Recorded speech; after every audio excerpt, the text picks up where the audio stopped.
Yo les potes, bienvenue dans cette nouvelle vidéo, c'est le retour de Djibril. Salut Djibril. Salut à toi Sacha. Alors pour ceux qui ne connaissent pas, Djibril fait des vidéos sur Instagram et sur TikTok. Déjà plus de 1000 abonnés sur TikTok, plus de 500 abonnés sur Instagram en même pas un mois. Les postos, chaîne YouTube imminente. Et il va vous expliquer avant qu'on commence la vidéo qu'est-ce qu'il fait exactement et qu'est-ce qui va arriver bientôt prochainement. Donc cette page, ça va beaucoup parler de l'actualité du PSG. Donc on va plus rentrer dans les détails sur l'analyse footballistique. Et lorsque la saison commencera, on fera des débriefs de match. On parlera du mercato, des joueurs qu'on aura besoin, qui sont relayés par la presse, ce qu'ils pourront apporter au PSG, les nuances que nous pouvons mettre à leur sujet. Donc tout ça, c'est des choses que je vais divulguer. Voilà, très intéressant les postos, n'hésitez pas, tous les liens en description. Bon, Djibril, samedi 2 juillet, on est à 2 jours de la reprise. Christophe Galtier est arrivé au camp des loges, il signera son contrat ce lundi.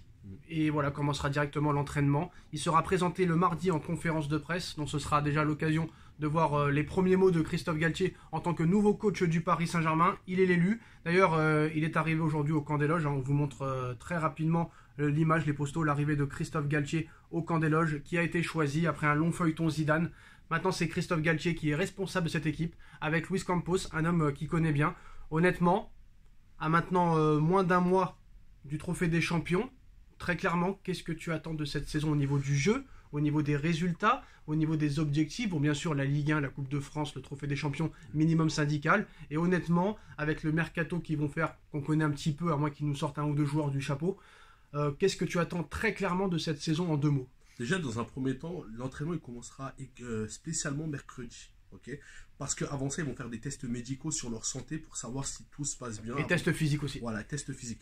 Mais concernant maintenant l'attente que nous avons les Parisiens, je pense que c'est pas que moi spécialement, c'est vraiment du jeu. Parce qu'on a vu ces dernières années, tout en commençant par Tourelle et par la suite avec Pochettino qui l'a succédé, qu'il n'y avait pas de jeu, il manquait de physionomie de jeu, de verticalité, des milieux de terrain qui n'osaient pas monter. Le seul qui pouvait vraiment faire du dépassement de fonction, de la physionomie de jeu, du risque, c'était Verratti. Le reste, comme on avait vu auparavant, ils faisaient beaucoup de passes en arrière, ils n'essayaient pas justement de faire leur rôle de milieu de terrain, de pouvoir essayer de relier, de faire la transition entre la défense et l'attaque. Moi, je pense que l'objectif de cette équipe, c'est de faire un milieu de terrain qui est capable justement de empêcher les attaquants de redescendre. Alors Djibril, tu as pu le voir, hein, Vitinha, c'est officiel. Hein. Vitinha ou Vitinha, vous le direz comme vous voulez, c'est officiel. Hein, il vient renforcer le milieu de terrain du Paris Saint-Germain. Bon, maintenant, Christophe Galtier signera son contrat au PSG ce lundi et sera présenté mardi. Moi, honnêtement, ce que j'en pense, je ne vais pas juger pour l'instant. Je vais attendre déjà, on va dire, 5 à 10 matchs pour voir réellement déjà s'il y a le signe distinctif, comme il y avait pu avoir avec Ancelotti, avec Laurent Blanc, avec Emery, avec Tourelle, même si après, ça s'est un petit peu cassé la gueule. Mais bon, je veux voir au moins s'il y a un signe distinctif. Parce qu'avec Pochettino, on n'a rien vu. On n'a strictement rien vu. Du premier mois au dernier mois. Donc voilà, c'est très clairement ça que je veux voir. Maintenant, en ce qui concerne les autres informations, Djibril, on va avoir ton avis. Neymar a prolongé jusqu'en 2027 ce vendredi. Son entourage est très heureux et se dit être convaincu qu'il réalisera l'une de ses plus belles saisons depuis qu'il est au Paris Saint-Germain et l'une des plus belles saisons de sa carrière. J'ai l'impression qu'on entend la même phrase tous les ans. Pour moi, c'est vraiment utopique. Le joueur, il est vraiment sur la pente descendante. Il arrive maintenant à l'âge de 30 ans. C'est pas à 30 ans qu'on s'améliore. Je pense que justement, c'est d'année en année qu'on essaye, que justement on régresse par rapport à l'âge, par rapport à la condition physique. Le joueur, il ne faut pas oublier que quand même, ça y est, il a pris du poids. Il a plus de son jeu. À la base, son vrai jeu de prédilection, c'est de pouvoir exploser sur le côté, de jouer par le côté imprévisible, par sa technicité. Mais là, il n'arrive plus, même de faire des face-à-face, il n'arrive plus.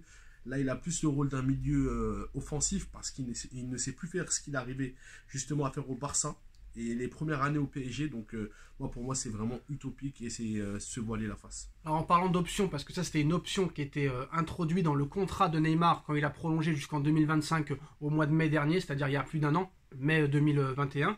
Donc, voilà, le PSG ne pouvait rien faire. C'était Neymar qui avait le choix de, on va dire, prendre cette option. Alors, ce qui est bien, on va revenir sur Galtier très rapidement. Galtier a refusé la 3e année en option. Ça fera juste 2 ans. Et ça, c'est un très beau geste. Et quand tu vois Pochettino, dans quel état il est parti, quand tu vois Sampaoli, qui a quitté l'Olympique de Marseille sans aucune indemnité, sans le moindre centime, et Christophe Galtier qui supprime sa 3e année, Pochettino, le Parisien du cœur, j'ai pas l'impression. Hein. Pas du tout. Pas du tout. Alors, en ce qui concerne Mauro Icardi, Monza si vous voulez. qui vient de monter en Serie A, veut vraiment tenter de recruter Mauro Icardi. Le dossier est considéré comme compliqué, mais le club a eu contact avec Wanda Nara, la femme et l'agent du joueur. Rien d'avancé et pas de réponse donnée par le joueur du Paris Saint-Germain. Donc discussion entre les représentants de Mauro Icardi et Monza. Rien d'imminent, ni de bouclé évidemment. Alors honnêtement, moi quand il arrive au Paris Saint-Germain, c'est un joueur que j'appréciais. Je vais pas te mentir, mais après il s'est perdu. Faut pas oublier que Tourelle n'en voulait pas, et je pense que Tourelle il a un petit peu cassé, comme tu l'avais dit aussi il y a quelques semaines. Honnêtement, on l'a vu là, il a dû perdre 5-6 kilos, il est très fit, je pense qu'on l'a pas vu comme ça depuis son arrivée au Paris Saint-Germain. Est-ce qu'il faut donner une dernière chance à Mauro Icardi? Non, pas du tout. Pourquoi? Pas du tout, parce que moi, je pense que le problème, il est plus profond. Déjà, il faut savoir que Icardi, c'est un attaquant, c'est un renard des surfaces. Son jeu n'est pas le même football que Neymar et Messi, où ça va nécessiter un jeu en petit périmètre, ça va aller très très vite. Ok, ça va nécessiter, ça va être très très compliqué pour lui de s'intégrer dedans.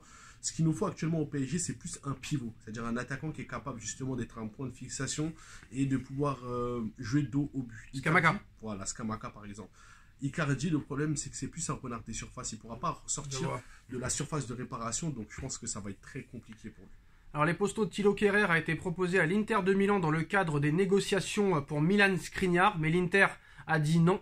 Le défenseur allemand est sur la liste des transferts officiellement comme tous les ans, mais ça va être très compliqué de s'en débarrasser, à moins qu'ils veulent vraiment partir pour jouer la Coupe du Monde, mais ce sera avec un salaire moins conséquent qu'au Paris Saint-Germain.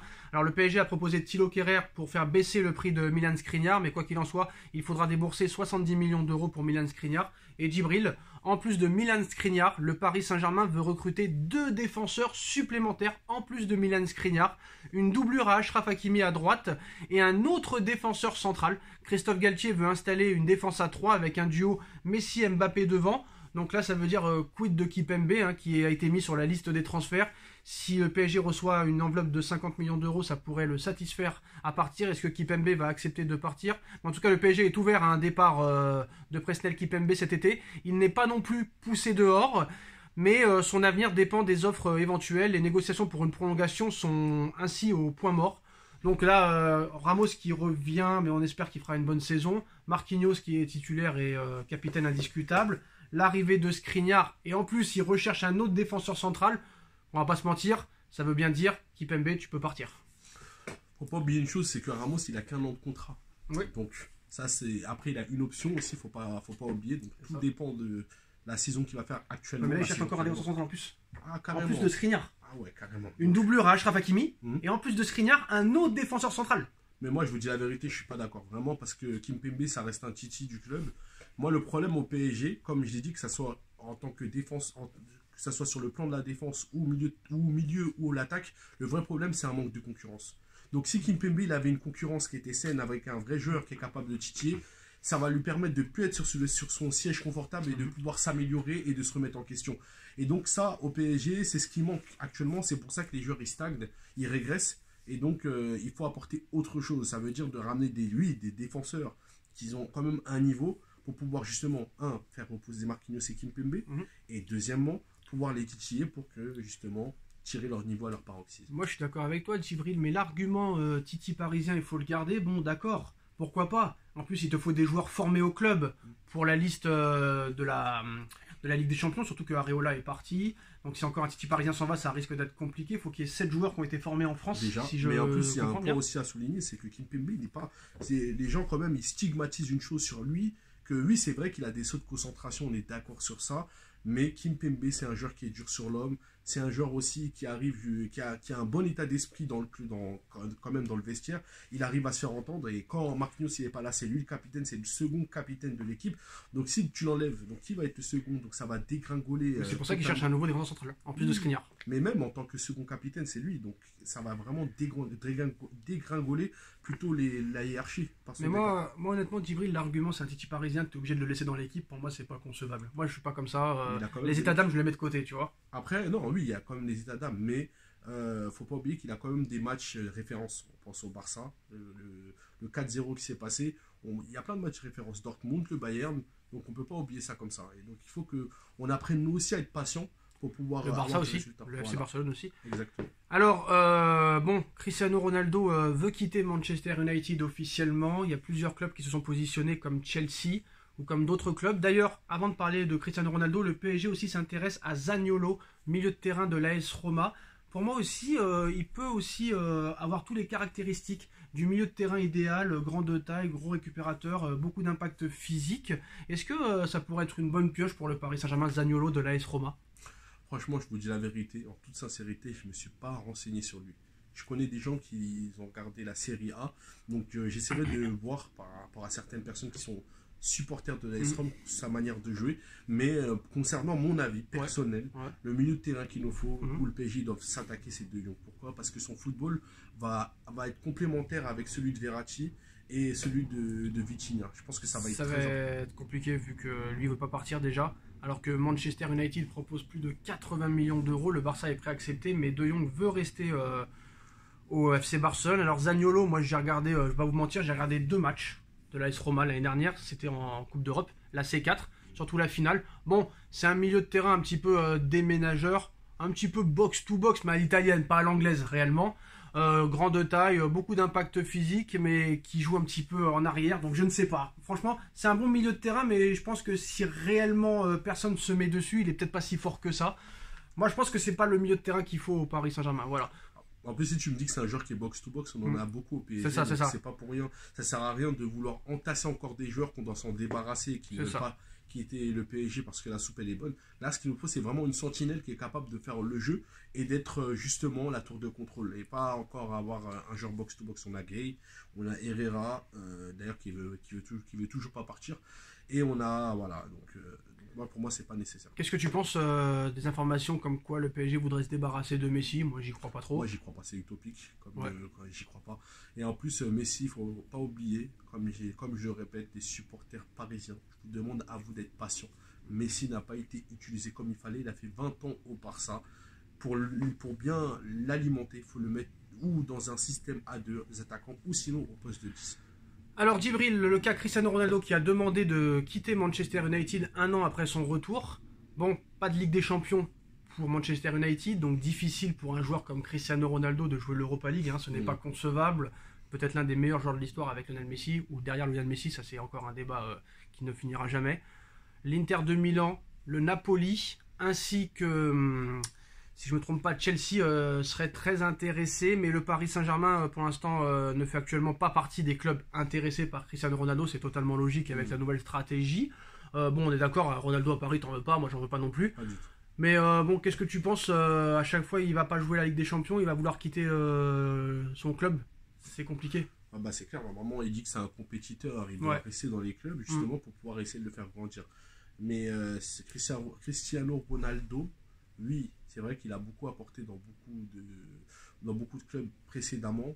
On pense au Real d'ailleurs. Le Bayern aussi est intéressé par Ronaldo. Le Bayern est intéressé.